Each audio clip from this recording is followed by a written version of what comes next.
everyone, this is Nusrat Jahan, your physio, helping you over your physical ailment and how you can improve and maintain your healthy life.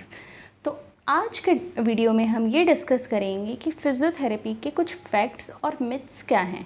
Physiotherapy के बारे में आज भी बहुत से लोग अनजान हैं, बहुत से लोग इसको ज़रूरी नहीं समझते हैं या फिर इसके बारे में कुछ ऐसे फैक्ट्स हैं जो कि नहीं जानते हैं। तो हम उन फैक्ट्स को आज डिस्कस करेंगे। आमतौर पे लोग ये समझते हैं कि फ़िज़ियोथेरेपी के लिए आपको किसी स्पेसिफ़िक रेफरेंस की ज़रूरत होती है किसी डॉक्टर से, बल्कि ऐसा नहीं है। अगर आपको किसी मूवमेंट रिलेटेड परेशानी है या कोई ऐसी परेशानी जो आपको लगता है कि आप डायरेक्ट अप्रोच करना चाहें, तो डेफ़िनेटली आप अपने फ़िज़ियोथेरेपिस्ट को डायरेक्ट अप्रोच कर सकते हैं। आप सेकेंड चीज़ जो हम आमतौर पे ये सुनते हैं कि फ़िज़ियोथेरेपी की ज़रूरत जो है वो मेनली ओल्ड एज, बुढ़ापे में पड़ती है, बल्कि ऐसा कुछ नहीं है। फैक्ट ये है कि फ़िज़ियोथेरेपी की ज़रूरत किसी भी एज में पड़ सकती है। ये आपकी सिचुएशन, आपके डिज़ीज़ और डिसऑर्डर पे निर्भर करता है। अगर हम बात करें 3 स्पेसिफ़िक एजेस जिसकी हम बात करते हैं, बच्चे, जवान और बुढ़ापा, तो ये जो 3 एजेस है, डेफिनेटली इन तीनों एजेस में ही आपको फ़िज़ियोथेरेपी की ज़रूरत पड़ सकती है।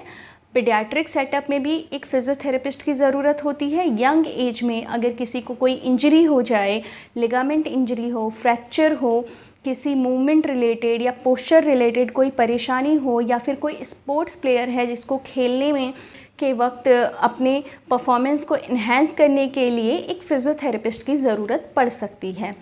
इसके अलावा ओल्ड एज में हम जाते हैं तो डेफ़िनेटली हमें जीरियाट्रिक सेटअप में या फिर एज से रिलेटेड कुछ परेशानियां आती हैं जिसमें आपको फ़िज़ियोथेरेपी की ज़रूरत पड़ सकती है।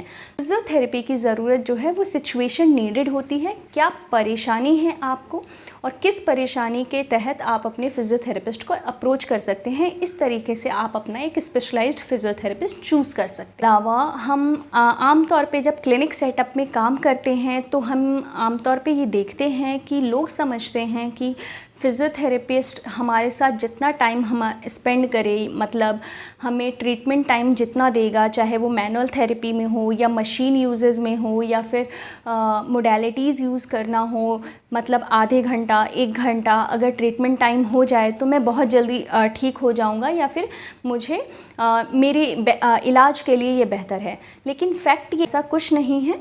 आम तौर पे कुछ परेशानियां ऐसी होती हैं जिसमें आपको लॉन्ग सेशंस और लंबे ड्यूरेशन के लिए आपको इलाज की ज़रूरत पड़ सकती है। जैसे कि न्यूरोलॉजिकल डिजीज़ में होता है अक्सर स्ट्रोक होना या फिर पैरालिसिस होना, लकवा मार जाना।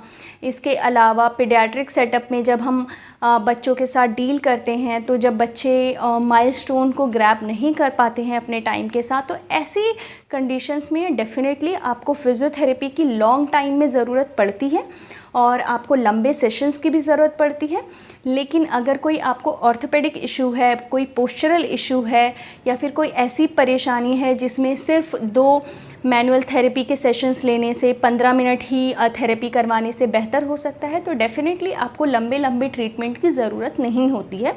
ये अगेन एक स्पेसिफ़िक हो जाता है आपके डिज़ीज़ या डिसऑर्डर पे कि आपको क्या है, और उसके हिसाब से आपके फ़िज़ियोथेरेपिस्ट आपके लिए कोई भी मोडेलिटी या ट्रीटमेंट प्लान करते हैं जो कि एक्चुअली में वो टाइम डिपेंडेंट नहीं होता है।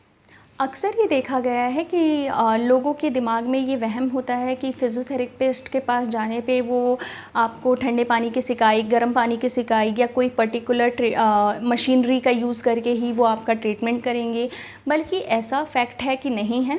आप जब फ़िज़ियोथेरेपिस्ट को अपने अप्रोच करते हैं तो वो एक आपके लिए ट्रीटमेंट प्लान सेट करते हैं। आपका एक short term goal, long term goal आपके इंजरी के हिसाब से बनाते हैं, जिसमें अक्सर अगर ज़रूरत पड़े और आपको दर्द ज़्यादा हो तो आपको एक सहारे की ज़रूरत ले सकते हैं, जिसमें वो किसी मोडेलिटी को यूज़ कर सकते हैं, जैसे SWD या फिर किसी और मोडालिटी को, लेकिन आखिर में फिर वो अगर ज़रूरत पड़ती है तो मैनुअल थेरेपी का ही यूज़ करते हैं और आपको एक्सरसाइज प्लान करते हैं जिसके हिसाब से आपकी जो परेशानी है वो जड़ से ख़त्म की जा सके। अक्सर लोगों को ये भी लगता है कि अगर हम फिज़ियोथेरेपिस्ट को अप्रोच करते हैं और ट्रीटमेंट लेते हैं तो वो ट्रीटमेंट सिर्फ़ और सिर्फ उतने दिन के लिए ही असर करेगा जितने दिन के लिए मैं फिज़ियोथेरेपिस्ट के पास जाऊँगी।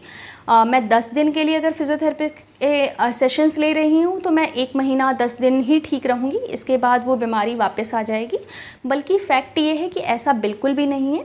जो फिज़ियोथेरेपिस्ट होते हैं वो आपके रूट कॉज को कोशिश करते हैं कि ठीक करें और उसके साथ आपको एक होम प्रोग्राम भी एडवाइस करते हैं जो कि एक बंच ऑफ एक्सरसाइजेस का सेट होता है जो आप रेगुलर बेसिस पे करते हैं और इस हिसाब से आप अपनी स्ट्रेंथनिंग हो या फिर स्ट्रेचिंग हो या फिर जो भी पर्टिकुलर एक्सरसाइज प्लान हो उसको करके आप अपनी बॉडी को उस तरीके से ढाल पाते हैं।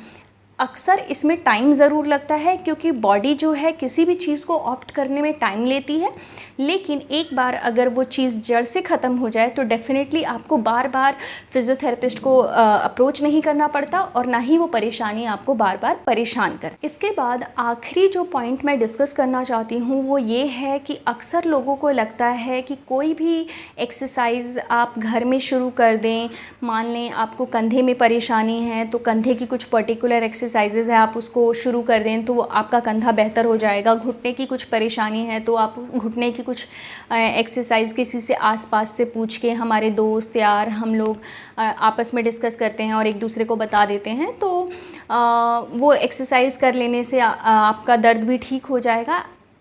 ऐसा जाहिर बात है बिल्कुल ज़रूरी नहीं है। हो सकता है कि आपकी परेशानी कुछ और हो, उनकी परेशानी कुछ और हो।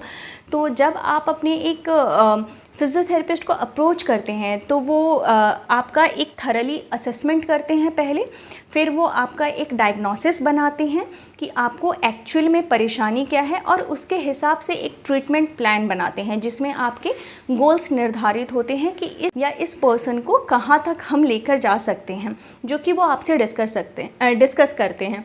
तो ज़रूरी है कि आप अपने डॉक्टर, अपने फिज़ियोथेरेपिस्ट से बातचीत करें, आप उनसे पूछें कि हमें क्या परेशानी है, ये ट्रीटमेंट कितना लंबा चलेगा और हमें कौन सी पर्टिकुलर एक्सरसाइज करनी है। जो ट्रीटमेंट होना चाहिए वो बिल्कुल एक सुपरवाइज्ड होना चाहिए। हाँ, भले ही आपको होम प्रोग्राम एक्सरसाइजेस बता दी जाएं तो उसको आप एक लेवल पे जाके घर में शुरू कर सकते हैं, जिसके लिए आप वीकली, मंथली जैसे भी हो फॉलोअप सेशंस ले सकते हैं। लेकिन किसी भी एक्सरसाइज को अपने आप ऑप्ट ना करें या फिर किसी आसपास से पूछ के ना शुरू करें, क्योंकि अक्सर कुछ गलत मूवमेंट कर लेने से हमें वो दर्द बढ़ जाता है और फिर हम सोचते हैं कि एक्सरसाइजेस करने से दर्द सिर्फ बढ़ता है, ठीक नहीं होता। तो these are few points that I wanted to discuss with you so that कि हमारे दिमाग, हमारे जहन में जो ये सब एक मिथ्स बने हुए हैं फिज़ियोथेरेपी को लेकर कि क्या चीज़ हमारे लिए बेहतर है, नहीं है, हमें कब शुरू करना चाहिए, हमें कब नहीं शुरू करना चाहिए, ये सब क्लियर आउट हो सके और हम अपना हेल्दी लाइफ जो है उसको बेहतर बनाने में एक न्यू स्टेप ले सकें।